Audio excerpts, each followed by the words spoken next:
Now see here we are going to start the new chapter, that is electrochemistry. This chapter is asked for 5 marks compulsorily and 7 marks with option. आपल्या बोर्डला जे weightage आहे या चॅप्टरचं ते 5 marks आहे compulsorily. Right. Now see if we carefully observe this term electrochemistry, then you found कि there are 2 subterms present in the single term electrochemistry. It is a combination of 2 terms. What is that? Electro, and second one is chemistry. The meaning of electro here, electro is electro. This term is related to electrical energy. Electrical energy. And the second subterm, that is chemistry. Chemistry, here it is related to chemical energy. Chemical energy. म्हणजे clear आहे, electrochemistry is the study of 2 forms of energies. One is the electrical energy and second is the chemical energy. We know that energies exist in different form: electrical energy, chemical energy, mechanical energy, nuclear energy, electronic energy, binding energy, work energy. तसेच हे 2 form आहेत, electrical energy and chemical energy. And the study of these 2 forms of energy is nothing but what? Electrochemistry. Study करायचा म्हणजे काय? तर remember that there are number of process, number of reactions in which these 2 forms are interconverted into each other. म्हणजे electrochemistry is not just a study of electrical energy and chemical energy. It is a study of interconversion of electrical energy and chemical energy. जसं की example जर का घेतलं तुम्ही, dry cell घ्या. Dry cell जो टॉर्चमध्ये यूज करतात तुम्ही, that dry cell is a compact cell. It contain chemicals, and we know that we use that dry cell for the generation of electricity. बरोबर आहे ना? आपण वेगवेगळ्या पर्पजसाठी यूज करतो त्या dry सेलला.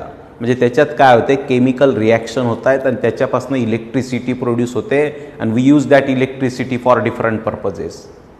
Means in that dry cell, chemical energy is converted into electrical energy.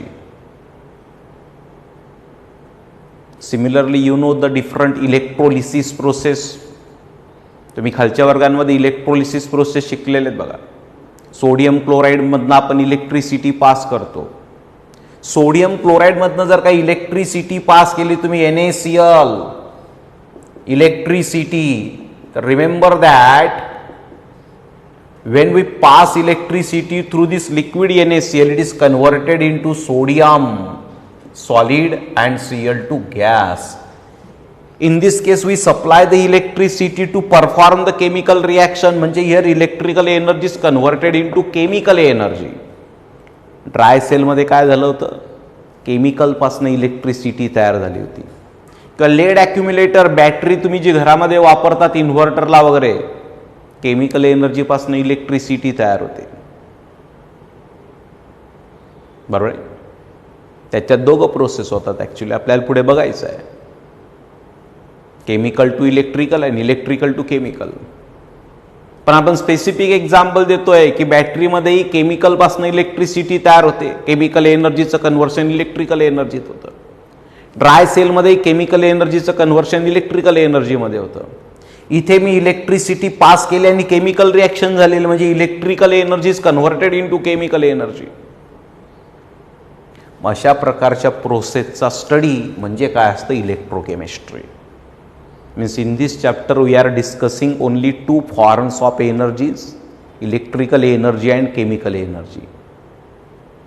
The branch of chemistry which deals with the study of interconversion between electrical energy and chemical energy is called electrochemistry. काय बोलतो मी इकडचं सर्वांना? The branch of chemistry which deals with the study of interconversion of electrical energy and chemical energy is called electrochemistry.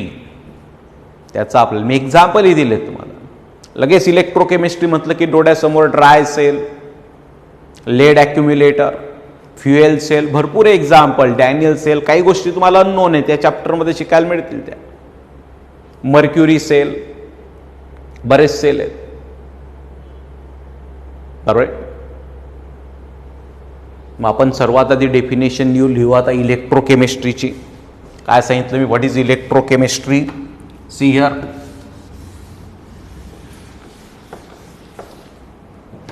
Electrochemistry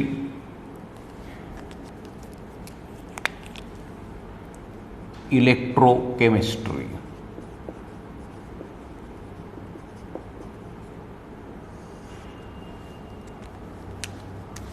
the branch of chemistry, the branch of chemistry which deals with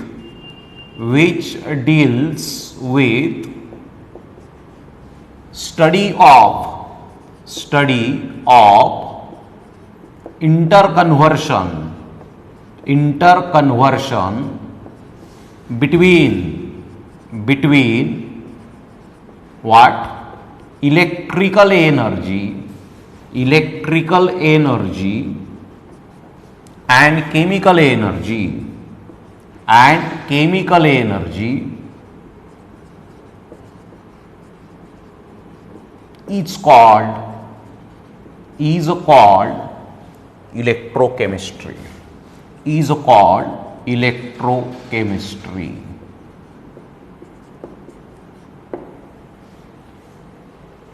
So this is simply about the definition of electrochemistry.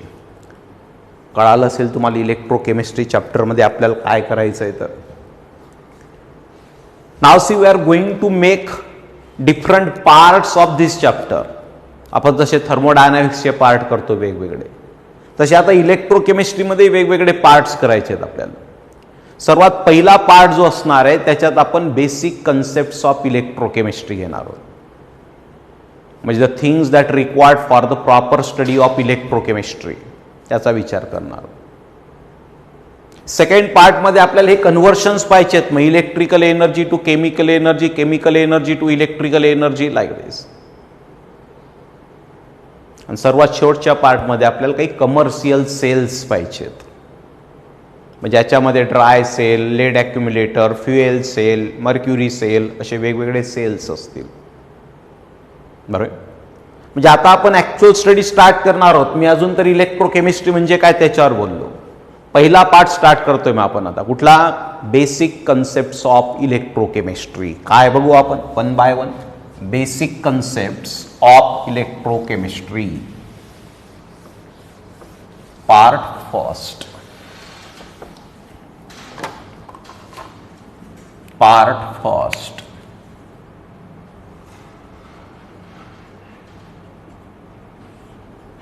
Basic concepts of electrochemistry. Basic concepts of electrochemistry.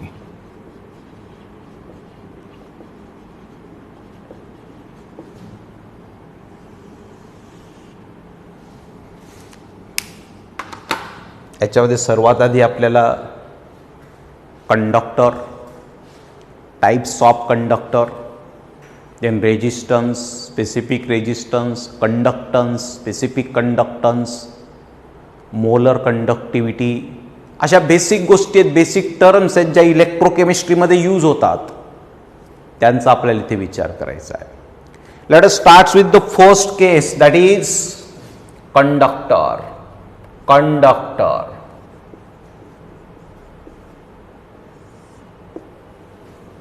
Remember that the meaning of conductor here is the substance which allows to pass electricity through it. or the substance through which electricity can be passed is called conductor. बरोबर आहे ना? माहिती तुम्हाला, copper is a conductor, aluminium is a conductor. का? आपण copper wire use करतो घरामध्ये, त्याच्यामधनं इलेक्ट्रिसिटी पास होते. Copper allows to pass electricity through it, aluminium allows to pass electricity through it. म्हणजे ते कंडक्टर आहेत. बरोबर ना? म्हणजे व्हॉट इज कंडक्टर असं जर का कोणी म्हणत असेल तर the substance which allows to pass electricity through it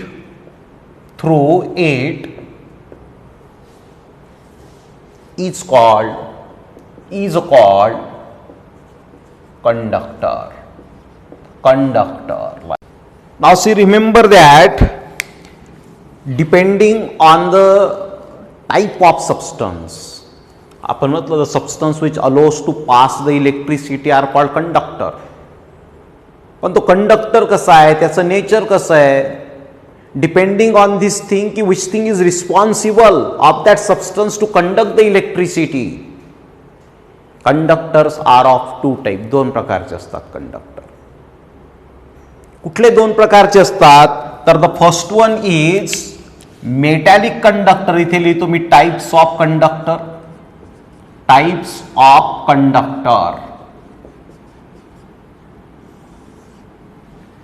कुठले टू टाइप्स आहेत कंडक्टरचे तर the first one is metallic conductor.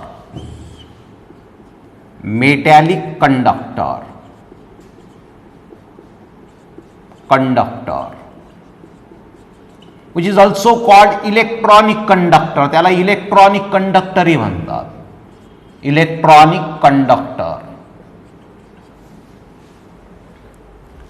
and the second one is electrolytic conductor. B part याच्यातला इलेक्ट्रोलिटिक कंडक्टर.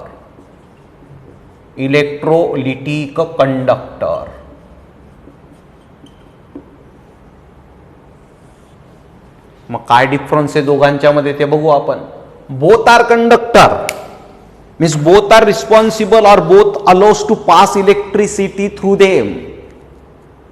पण तुम्ही जर का मेटॅलिक कंडक्टरचा विचार केला तर here I write the structure of metal, internal structure of metal. समजा मी ॲल्युमिनियम मेटल घेतला, not only aluminium but in the crystal structure of any metal two types of species are present. One are positively charged ions, they are also called kernels. हे ions असतात असे. See this one like this. Aluminum असेल हा conductor, metal आहे ना, metallic conductor म्हणजे they are metal no doubt. Aluminium, copper, zinc, बरं आहे ना. बरेच मेटल आहे, chromium, manganese, sodium, potassium, lithium, calcium, iron, हे सर्व मेटॅलिक कंडक्टरच आहेत. कुठलाही मेटल जर का घेतला तर त्याचे क्रिस्टल स्ट्रक्चर म्हणजे इंटरनल स्ट्रक्चर मध्ये पॉझिटिव्हली चार्ज आयन्स असतात. हा जर का ॲल्युमिनियम असेल तर हे Al+3 आयन्स आहेत. आणि along with that ions some free electrons are also present. हे फ्री इलेक्ट्रॉन्स आहेत. याला इलेक्ट्रॉन सी मॉडेल असंही म्हटलं जातं. हा मेटॅलिक कंडक्टर आहे. याच्यातनं जर काही इलेक्ट्रिसिटी पास केली तर ती याच्यातनं पास होईल, म्हणजे it allows to pass the electricity. म्हणजे आपण जर का इथे बॅटरी कनेक्ट केली, बघा ही अशी बॅटरीचा हा सिम्बॉल आहे बॅटरीचा. 2 लाईन्स माहिती आहे तुम्हाला. ही जी लॉंग लाईन असते, जी बिग लाईन असते ती पॉझिटिव्ह टर्मिनल इंडिकेट करते, आणि जी शॉर्ट लाईन असते ती निगेटिव्ह टर्मिनल इंडिकेट करते बॅटरीचं. सी आर हे बॅटरी जॉईन केली आपण या कंडक्टरला. When you start to supply the electricity from this battery through this conductor, battery starts to release the electrons, electron release करेल बॅटरी, इथे आलेत electron. Now the charge of electron of that battery is now carried by the electrons of this conductor. याच्या जवळचा charge हा मधला electron घेईल आणि तो इलेक्ट्रॉन मग ते चार्ज कॅरी करेल आणि नंतर तो पास होईल या पद्धतीने, म्हणजे सर्किट कंप्लीट होईल. म्हणजे which one is responsible for the conduction of electricity through this electrode? हे जे फ्री इलेक्ट्रॉन्स आहेत ना, दॅट वन आर रिस्पॉन्सिबल. ते जर का नसते तर electron, charge of electrons of this battery is not carried out through the conductor. त्याला कोणीतरी कॅरी करणार पाहिजे ना. या सबस्टन्समध्ये कोण कॅरी करतंय? चार्ज, बॅटरीपासून जे चार्ज मिळतात त्यांना कोण कॅरी करतंय? Electrons of this conductor. म्हणजे electrons are responsible for the conduction of electricity. म्हणजे व्हॉट इज मेटॅलिक कंडक्टर असं जर का कोणी विचारलं तुम्हाला, तर the conductor which conduct the electricity due to the presence of free electron are called metallic conductor. मी शॉर्ट मध्ये लिहितोय, इथे मी असं लिहितोय, it conduct electricity due to presence of free electrons like this. हे फ्री इलेक्ट्रॉन्स आहेत म्हणून ते इलेक्ट्रिसिटी कंडक्ट होते. याला म्हणतो आपण मेटॅलिक कंडक्टर. हे मेटॅलिक कंडक्टर आहे, इलेक्ट्रोलिटिक कंडक्टर, इलेक्ट्रॉनिक कंडक्टर आहे. Electrons are responsible, that's why electronic conductor. तर हेच जर का तुम्ही सेकंड टाईप बघितला इलेक्ट्रोलिटिक कंडक्टरचा, इलेक्ट्रोलिटिक म्हणजे काहीतरी इलेक्ट्रोलाइट असणार आहे याच्यामध्ये. म्हणजे salt solution, salts are electrolyte, acids are electrolyte, bases are electrolytes, you know that. बरोबर आहे. म्हणजे आपण जर का इथे कंटेनर घेतलं बघा या पद्धतीने, see this is a beaker or container. It is filled with liquid NaCl. याच्यात लिक्विड NaCl घेतलेला आहे आपण, म्हणजे मेल्ट केलेला NaCl लिक्विड स्टेटमध्ये. NaCl म्हणजे sodium chloride contain Na plus and Cl minus ion. म्हणजे इथे Na plus and Cl minus ions असणार आहेत. फ्री स्टेटमध्ये जातात ते, कारण लिक्विड आहे. सॉलिड असता तर Na plus and Cl minus ions are present but they are not able to move. ते मूव्ह नसते झाले सॉलिड स्टेटमध्ये, म्हणून आपण लिक्विड स्टेट घेतलेली. Now in this sodium chloride or liquid sodium chloride, here I take 2 graphite electrode. हे graphite electrode घेतलेले आहेत मी असे. See this one like this. And these two graphite electrodes are connected to battery again. See this one like this, plus minus like this. याला आपण anode म्हणतो, जो positive टर्मिनलला जॉईंट आहे, एनोड. हे पुढे शिकायचं आहे आपल्याला आणखी. This is cathode, in this way. Now when we supply the electricity to this solution through this battery, then again electron starts to release from this negative terminal and collected on this cathode. याच्यावर collect होत आहेत. आता ते आपल्याला काय show करायचं आहे की इथनं जे इलेक्ट्रॉन रिलीज झालेले आहेत ते पुन्हा इथे वर आले पाहिजे, म्हणजे सर्किट कंप्लीट झालं पाहिजे. तर आपण म्हणू शकतो की the solution conduct the electricity. As soon as electrons are collected on this cathode, remember that the cation, that is positively charged ions, it migrated towards that cathode and takes the electron from cathode. म्हणजे इथले electron disappear होत आहेत. कोण gain करते त्यांना? Na plus. तो move होईल तिथे. And when one Na plus is migrated here, at the same time one Cl minus ion is migrated towards anode and release the electron. इथे इलेक्ट्रॉन प्रोड्यूस करतो तो Cl मायनस असा. म्हणजे Na plus जो होता, Na plus it gain electron and converted into Na. Cl मायनसने काय केलंय? It loose electron and converted into Cl. This Na हा इलेक्ट्रॉन बॅटरीचा होता बघा, गेन केला त्याने. पण जेव्हा एक इलेक्ट्रॉन बॅटरीचा डिसअपियर झालेला आहे, at the same time one Cl minus migrated here and release the electron. He process continue असेल. आता Na+ starts to migrate towards cathode, at the same time Cl- starts to migrate towards anode. Means if 100 electrons are disappear from cathode, 100 new electrons are appear at anode, आणि ते electron पुन्हा या बाजूने असे move होतील. म्हणजे circuit is complete. म्हणजे this solution or this substance conduct the electricity. आपण दोघं इलेक्ट्रोड काय एकमेकांना जॉईन केलेले आहेत का? असे नाही. हे इलेक्ट्रॉन काय इलेक्ट्रॉनवरनं डायरेक्टली जम्प होत आहेत का? इथे नाही. Can that electrons release from battery are jump from cathode to anode? No. त्यांना टच नाही केलेलं आहे आपण, त्यांना लिंक नाही केलेलं आहे. त्यांना या NaCl सोल्युशन मध्ये डिप केलेलं आहे, तरी इलेक्ट्रॉन फ्लो होत आहेत. म्हणजे this solution conduct the electricity. याला इलेक्ट्रोलिटिक कंडक्टर म्हणतो आपण. Electrolytic conductor. Which one is responsible for conduction of electricity? Free ions. हे फ्री आयन्स आहेत, मूव्ह होऊ शकतात म्हणून त्यांना फ्री आयन्स म्हणतोय आपण. सॉलिड NaCl का बरं नाही कंडक्ट करत electricity? Can the reason is की they does not contain ions? No, they also contain ions, but they does not contain free ions. Move नाही होऊ शकत, ते इमूव्हेबल आयन्स असतात. हे मूव्हेबल आयन्स आहेत. याला आपण इलेक्ट्रोलिटिक, हे जे NaCl आहे लिक्विड, याला आपण इलेक्ट्रोलिटिक कंडक्टर म्हणतो. म्हणजे आपण जसं इथे लिहिलं की it conduct the electricity due to the presence of free electron, इथे काय म्हणणार? They conduct the electricity due to the presence of free ions, cations and anions. Liquid NaCl, HCl, HNO3, acid, base, salt, त्याचे जे liquid form मध्ये substance आहेत किंवा ॲक्युएस solution आहेत, ते कंडक्ट द इलेक्ट्रिसिटी. बरोबर. म्हणजे आपण इथे म्हणू शकतो इलेक्ट्रोलिटिक कंडक्टर काय? It conduct electricity, it conduct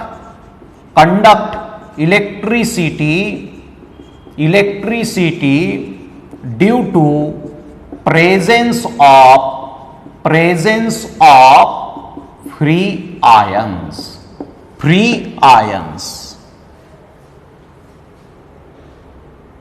कळतं सर्वांना? एक्झाम्पल द्यायचं असेल तुम्हाला, फॉर एक्झाम्पल साल्ट्स. पण लिक्विड स्टेटमध्ये किंवा ॲक्युएस स्टेटमध्ये पाहिजेत, ते सॉलिड स्टेटमध्ये नको. साल्ट्स कुठले? NaCl. साल्ट सोल्युशन लिहितो मी लागलं तर. साल्ट सोल्युशन कुठलं? NaCl, KCl, K2SO4, बरोबर ना. देन Na2SO4 लाईक दिस. बरेच आहेत एक्झाम्पल. ऍसिड सोल्युशन कुठले? HCl, HNO3, H2SO4 लाईक दिस. बेसिक सोल्युशन किंवा बेस सोल्युशन्स कुठले? NaOH, KOH, बरोबर ना. CaOH twice like this. Salts, acid, bases, these are such substances which produces ions either in their liquid state or in aqueous form, and that's why they are able to conduct the electricity, because unless and until they does not produces free ions, the solution does not able to conduct the electricity. याला आपण electrolytic conductor म्हणतो. याला आपण electrolytic conductor म्हणतो, आणि याला आपण metallic किंवा इलेक्ट्रॉनिक कंडक्टर म्हणतो. इथे कोण आहे रिस्पॉन्सिबल? Free ions. इथे कोण आहे रिस्पॉन्सिबल? Free electrons. ते कोण आहेत? Free ions. बरोबर. Now remember that if we compare or if we consider the effect of temperature on the ability of these two conductor on the conduction of electricity, then remember that if we increase the temperature, म्हणजे आपल्याला काय पाहिजे की हा जो electronic conductor आहे किंवा metallic conductor आहे, याची जी इलेक्ट्रिसिटी कंडक्ट करण्याची जी ॲबिलिटी आहे तिला कंडक्टन्स म्हणतात. कंडक्टन्स. त्या ॲबिलिटीवर टेम्परेचरचा काय इफेक्ट असतो? प्रत्येक कंडक्टरला कंडक्टन्सही असतो आणि रेजिस्टन्सही असतो. रेजिस्टन्स म्हणजे काय? द ऑब्स्ट्रक्शन किंवा द डिस्टर्बन्स, शॉर्टमध्ये सिंपल लँग्वेजमध्ये disturbance in the conduction of electricity is a resistance. And the ease with which conductor conduct the electricity is a conductance किंवा easiness in the conduction of electricity is called conductance. काय बोलतोय मी कळतं सर्वांना? जर का हा electronic conductor किंवा metallic conductor easily easily electricity pass करत असेल किंवा कंडक्ट करत असेल तर समजायचं की याचा कंडक्टन्स जास्त आहे आणि रेजिस्टन्स कमी आहे. जर का याला डिफिकल्टीज येत असतील इलेक्ट्रिसिटी कंडक्ट करण्याच्यासाठी तर समजायचं की याचा कंडक्टन्स कमी आहे आणि रेजिस्टन्स जास्त आहे. किती सोपं आहे. आपल्याला काय पाहिजे आहे की आपण जर का या कंडक्टरचं टेम्परेचर वाढवलं तर याचा रेजिस्टन्स वाढतो का कमी होतो आणि कंडक्टन्स वाढतो का कमी होतो. रेजिस्टन्स वाढला म्हणजे कंडक्टन्स कमी होईल, रेजिस्टन्स कमी झाला म्हणजे कंडक्टन्स वाढेल. सिंपल आहे. Remember that if we increase the temperature of this conductor, then its conductance decreases and resistance increases. काय बोलतोय मी कळतं सर्वांना? म्हणजे ते का बरं ते एक्सप्लेन करतो मी, पण शॉर्ट मध्ये लिहितोय बघा. On increasing temperature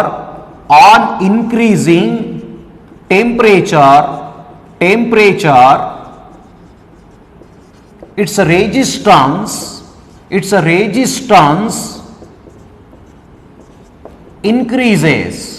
increases and conductance decreases. Resistance increases and conductance decreases. कसं काय? रेजिस्टन्स का वाढतो टेम्परेचर वाढवल्याच्या नंतर ते बघू. We know that this free electron, हे जे इलेक्ट्रॉन आहे, they are responsible for the conduction of electricity. ते मूव होतात from one point to other point, from one end to other end. They carry the charge of the electron given by battery. बरोबर. जर का तुम्ही temperature वाढवलं, लक्षात ठेवायचं, हा इलेक्ट्रॉन आहे बघा, समजा हा इलेक्ट्रॉन मूव होतो या डायरेक्शनने. So this one like this, in this direction. When you increase the temperature, then these kernels म्हणजे positively charged ions, their vibration is going on increases.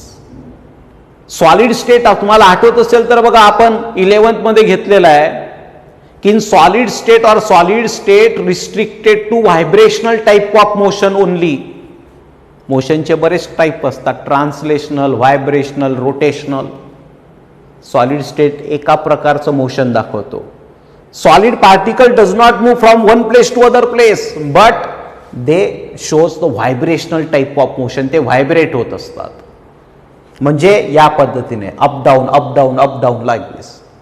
जर का तुम्ही टेम्परेचर वाढवलं तर त्यांचं व्हायब्रेशन वाढतं, आणि व्हायब्रेशन जर का वाढलं तर that vibration create a disturbance in the conduction of that electron, in the flow of that electron.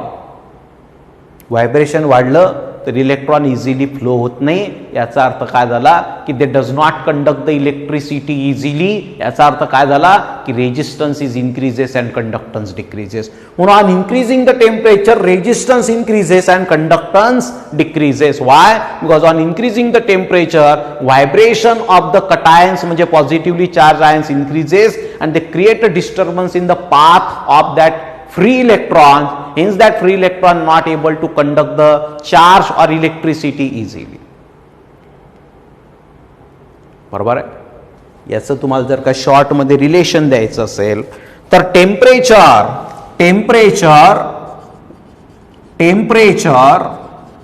is directly proportional to resistance here, resistance, and inversely proportional to conductance like this. हा difference आहे, हा effect आहे. Not difference, हा effect आहे टेम्परेचरचा. Resistance आणि कंडक्टन्सवर, पण कुठे metallic कंडक्टरमध्ये, मेटॅलिक. आता आपल्याला तीच गोष्ट इथे पाहिजे आहे. मला सांगा, इन इलेक्ट्रोलिटिक कंडक्टर, हा इलेक्ट्रोलिटिक कंडक्टर आहे, which one is responsible for the conduction of electricity? Free ions.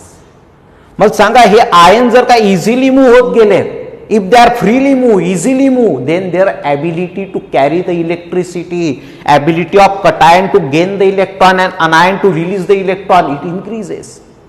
तुम्ही टेम्परेचर वाढवलं तर यांचं मोशन जे आहे ते फास्टली मूव्ह होतील, म्हणजे ते इलेक्ट्रॉन इझिली गेन करतील कॅथोडपासनं आणि इझिली रिलीज करतील ॲनोडवर. म्हणजे flow of current is fast, flow of electricity is fast.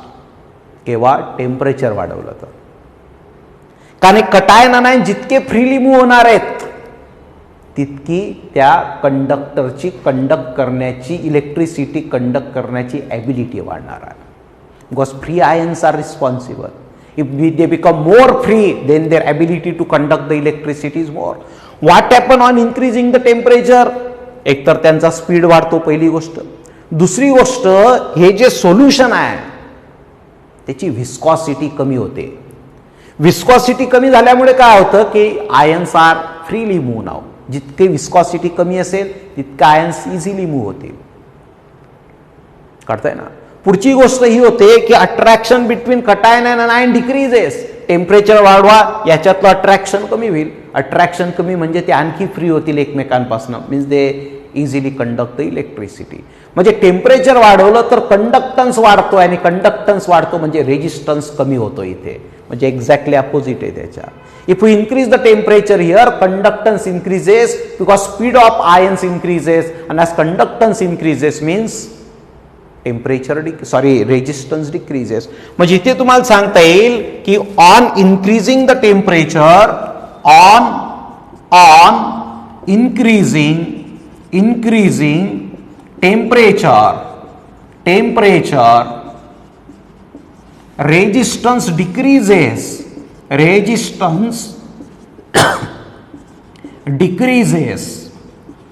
and conductance increases. Conductance increases. Resistance decrease होतोय आणि कंडक्टन्स इन्क्रीज होतोय. इथे रेजिस्टन्स इन्क्रीज होतोय टेम्परेचर वाढवल्याने आणि कंडक्टन्स डिक्रीज होतोय. म्हणजे तुम्हाला जर का रिलेशन द्यायचं असेल याच्यात रिलेशन, तर रिलेशन असं देता येईल. मी इथे साईडला लिहितोय बघा. Temperature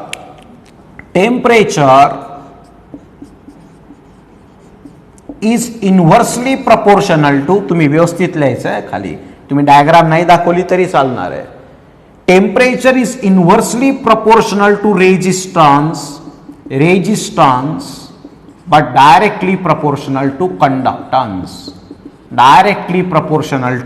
conductance. हे रिलेशन झालं. लक्षात ठेवायच्या त्या गोष्टी. The basic difference between metallic conductor and electrolytic conductor is, here temperature and resistance are directly proportional, here temperature and resistance are inversely proportional. Here temperature and conductance are inversely proportional, here temperature and conductance are directly proportional. कळतं सर्वांना? Now see, in case of electrolytic conductor, see here Na plus is converted into Na. हा Na plus migrate होतो cathode कडे आणि त्याचं conversion sodium atom मध्ये होतं. Cl minus migrated towards anode and converted into Cl2 gas. Half Cl2 gas आहे. किंवा मी जर का ट्वाइस Na प्लस घेतले असते तरी ते ट्वाइस सोडियम रिलीज झाले असते. ट्वाइस Cl मायनस घेतला असता तरी ते Cl2 तयार झाला असता. रिॲक्शन घेतली इथे जी कंप्लीट होते एनोड आणि कॅथोडवर, तर ती अशी होईल बघा. Twice Na plus plus twice Cl minus म्हणजेच NaCl is converted into sodium solid and Cl2 gas. म्हणजे तुम्ही सोडियम क्लोराईड घेतला होता, पण थोड्या वेळाच्या नंतर त्या सोडियम क्लोराईडचा काय झालेला असेल, सोडियम आणि क्लोरीन गॅस झालेला असेल. ही केमिकल रिॲक्शन आहे. म्हणजे during the conduction of electricity in electrolytic conductor, chemical reaction takes place because cation is converted into atom and anion is converted into new molecule. NaCl आहे हे sodium chloride, हे sodium chloride आहे का आता नाही, sodium आणि chlorine gas आहे तो. इथे केमिकल रिएक्शन होते का नाही. No chemical reaction is takes place in electronic conductor but chemical reaction takes place in electrolytic conductor. कळतं सर्वांना. Can in this case matter is flow, no. Aluminium flow होतोय का, हा जर का तुम्ही म्हणाल ॲल्युमिनियम इलेक्ट्रोड आहे, ॲल्युमिनियम फ्लो होतंय का याच्यामध्ये, नाही. Matter does not flow here. पण इथे बघा तुम्ही, मॅटर फ्लो होत आहे directly, matter is flow. Na+ आहे ना, मॅटर आहे ना, तो सबस्टन्स आहे, तो मूव्ह होतोय एका जागेवरनं दुसऱ्या जागेवर. Cl- मूव्ह होत आहे.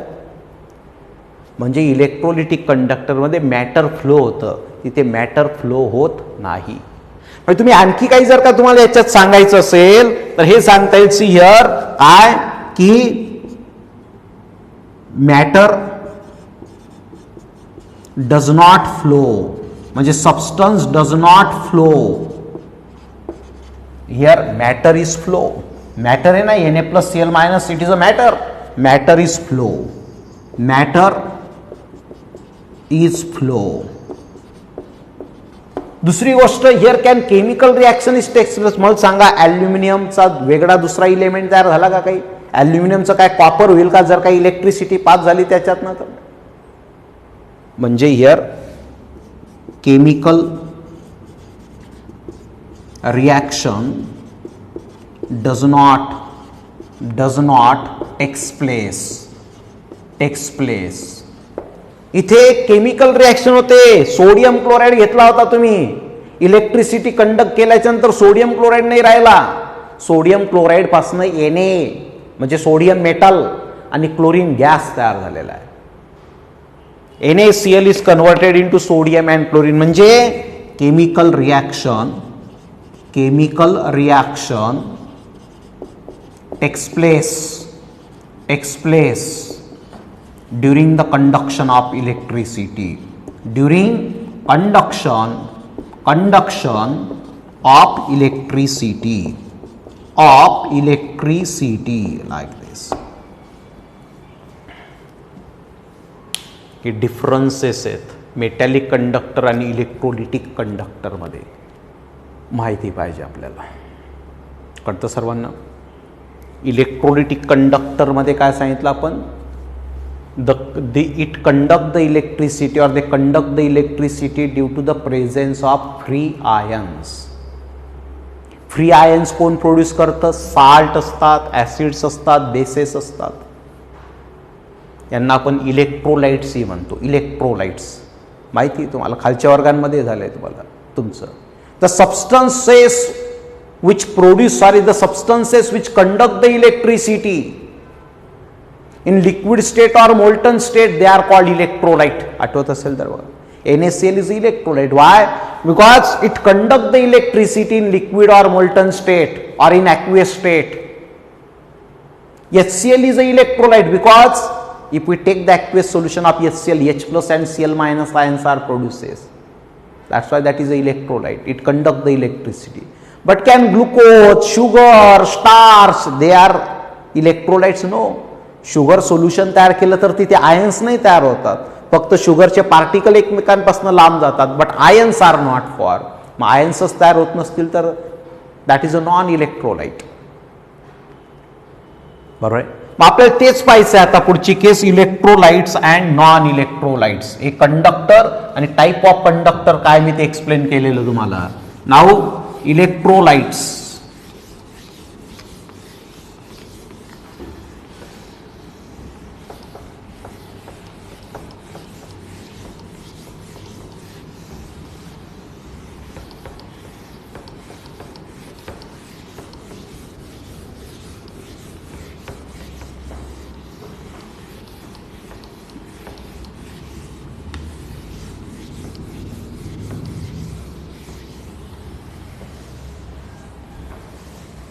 बेसिक कन्सेप्ट मध्येच होत आपण.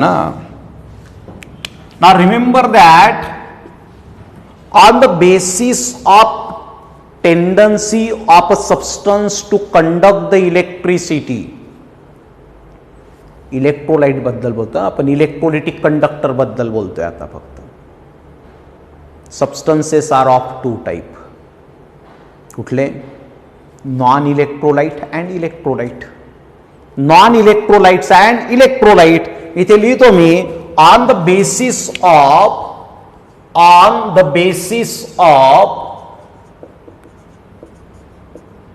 tendency to conduct electricity substances are classified as. इथे सबस्टन्स लिहिला मी. Substance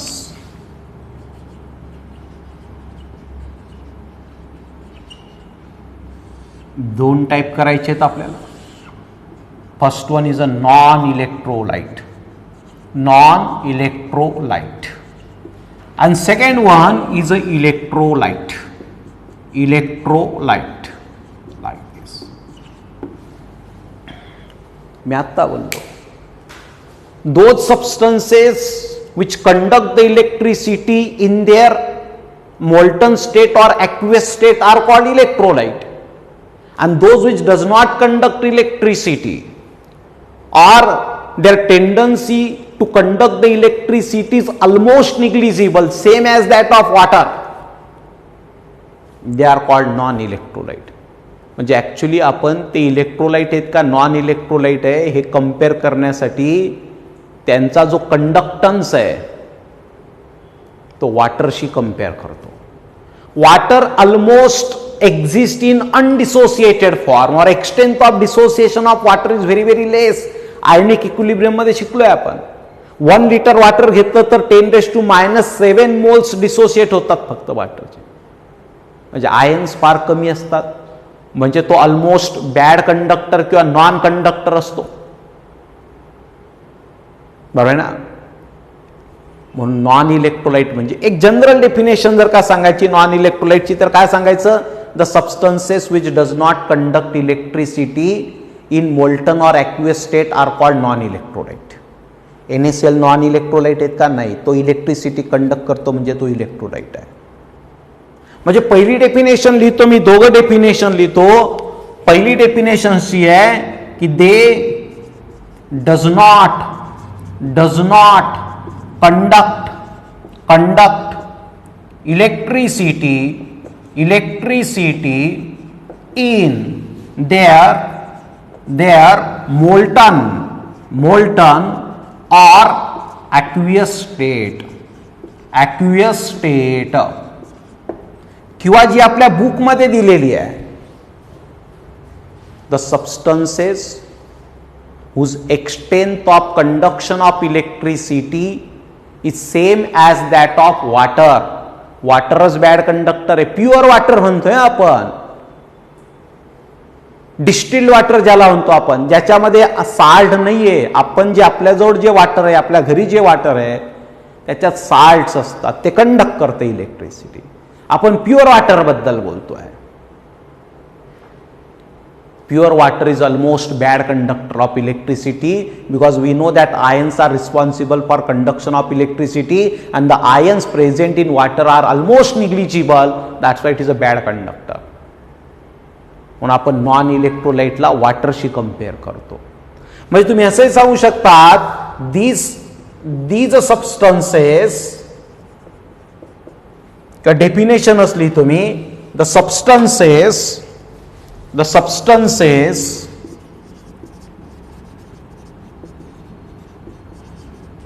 whose extent of conduction of electricity is same as that of water are called non-electrolytes. त्यांना नॉन इलेक्ट्रोलाइट्स म्हणतात. एक्झाम्पल द्यायचं असेल तुम्हाला, एक्झाम्पल मी सांगितलं ग्लुकोज, बरोबर आहे ना, शुगर, स्टार्च एक्सेट्रा, हे नॉन इलेक्ट्रोलाइट आहेत सर्वचे सर्व, कारण they does not produces ions, that's why they does not conduct electricity. Those substances which does not conduct electricity are called non-electrolyte. The electrolyte, those substances which conduct the electricity are called electrolyte. Those substances whose extent of conduction of electricity is higher than water. इथे काय म्हटलं, whose extent of conduction of electricity same as that of water.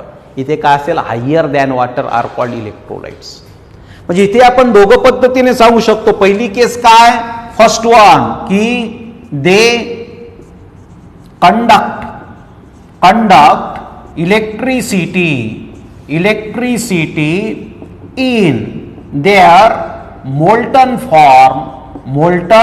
or aqueous form like this. Definition द्यायची असेल टेक्स्टबुकनुसार तर the substances whose extent of conduction of electricity is greater or is higher than that of water are called electrolytes. बरोबर आहे. Example काय द्या, example salts, acids, bases. आता थोड्या वेळापूर्वी लिहिले होते बघा आपण, NaCl, KCl, HCl, H2SO4, NaOH, KOH, calcium hydroxide, हे सर्वचे सर्व इलेक्ट्रोलाइट्स मध्ये येतात. ऍक्च्युली हा टॉपिक तुमचा खालच्या वर्गांमध्येच झालेला, आपण रिवाइज करतोय शॉर्टमध्ये. Remember that electrolytes are further classified into two parts, strong electrolytes and weak electrolytes. इलेक्ट्रोलाइटचे पुन्हा दोन टाईप असतात. See first one is a strong electrolyte,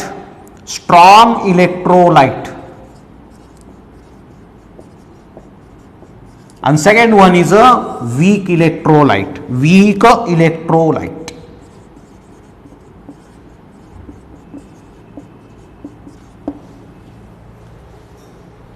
Strong electrolyte means their extent of conduction of electricity is very high.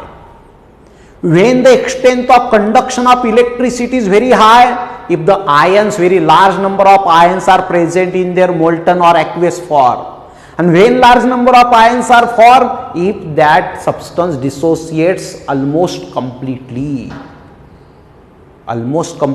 dissociation कोणाचं होतं, साल्ट्सचं होतं, strong acids आणि strong बेसेसचं होतं. आपण शिकलो आयोनिक इक्विलिब्रियम मध्ये स्ट्रॉंग ऍसिड कुठले, स्ट्रॉंग बेसेस कुठले.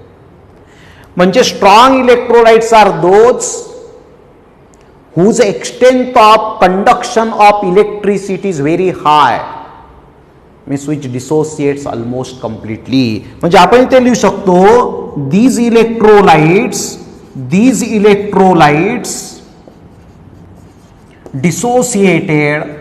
dissociated almost completely in their aqueous form. Their extent of dissociation is their extent of conduction of electricity is very high. म्हणजे त्यांचा कंडक्टन्स हाय असतो. They has very high conductance. बरोबर. Example द्यायचं असेल तुम्हाला, example NaCl, KBr, HCl, H2SO4, KOH, NaO, जे काय strong electrolytes तुम्हाला माहिती आहेत, strong acid, strong base, salts, हे सर्व स्ट्रॉंग इलेक्ट्रोलाइट्स मध्ये येतात. Alright. Weak electrolytes, their extent of dissociation is less. Extent of dissociation is less. As they are weak electrolytes means their extent of conduction of electricity is low. Electricity conduction त्यांची वॉटरपेक्षा जास्त असेल पण फार जास्त नसेल. का? कारण आयन्स फार कमी असतील. आयन्स कमी केव्हा असतात? जेव्हा डिसोसिएशन कमी होईल तेव्हा. म्हणजे आपण जसं लिहिलं these electrolyte dissociate almost completely, तसंही ते काय सांगता येईल, the extent of dissociation of this electrolyte is less in their aqueous solution. इथे लिहितो मी, here the extent of dissociation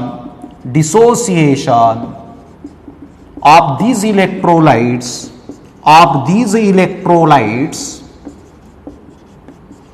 is very less in their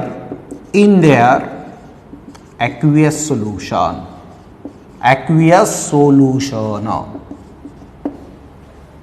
इथे कंडक्टन्स फार हाय असणार आहे. इथे लिहितो मी लागला तर, here conductance is very high. Conductance high म्हणजे काय? Their ability to conduct the electricity is very high. इथे एक्झाम्पल द्यायचं झालं तुम्हाला तर वीक ऍसिड्स, वीक बेसेसचे द्यायचे, म्हणजे acetic acid CH3COOH, hydrocyanic acid HCl, then calcium hydroxide CaOH twice, AlOH thrice, like this. यांचा कंडक्टन्स जो आहे तो लो असेल. जसं आपण लिहिलं here conductance is very high, इथे काय लिहिणार? Here conductance is low. Here conductance is low. Yeah. बरोबर आहे. So this is about the electrolyte. म्हणजे आपण आज कंडक्टर आणि टाइप्स ऑफ कंडक्टर पाहिले. कंडक्टर म्हणजे substance which allows to pass the electricity through it, त्याला कंडक्टर म्हटलं. त्याचे दोन टाईप होते, इलेक्ट्रॉनिक म्हणजे metallic conductor and electrolytic conductor. Metallic कंडक्टरला इलेक्ट्रॉनिक कंडक्टरही म्हणतात. They conduct the electricity due to the presence of free electrons. आणि इलेक्ट्रोलिटिक कंडक्टर जो होता, it conduct the electricity due to the presence of free ions. दोघांमध्ये differences काय ते सांगितलेत मी. मेन डिफरन्स काय? इलेक्ट्रॉनिक कंडक्टर जे होते देअर कंडक्टन्स किंवा on increasing the temperature their resistance increases and conductance decreases. मात्र इलेक्ट्रोलिटिक कंडक्टरमध्ये काय लिहिलं होतं आपण? On increasing the temperature their resistance decreases and conductance increases. का बरं? त्याचे रिझन दिले मी तुम्हाला. नंतर आपण सबस्टन्सचे दोन टाईप केले on the basis of their tendency or extent of conduction of electricity. Non electrolyte and electrolyte. Here they does not conduct electricity in their aqueous form, they conduct the electricity. किंवा their extent of conduction of electricity same as that of water, here higher than water. Water is almost bad conductor of electricity. Pure water, not the mineral water. आपण जे पितो ते mineral water आहे. पण इलेक्ट्रोलाइटचे दोन part झाले, strong and weak. If ions are more then the conductance is high, then strong electrolyte. Ions are less, conductance is low, so that is a weak electrolyte. अजून आपण पहिला पार्ट घेतोय basic concept. यालाच आपल्याला 3 ते 4 lecture लागणार आहेत. उरलेल्या ज्या काय बेसिक कन्सेप्ट्स आहेत याच्या पुढच्या त्या आपण उद्याच्या लेक्चरला बघू. ठीक आहे. थँक्यू.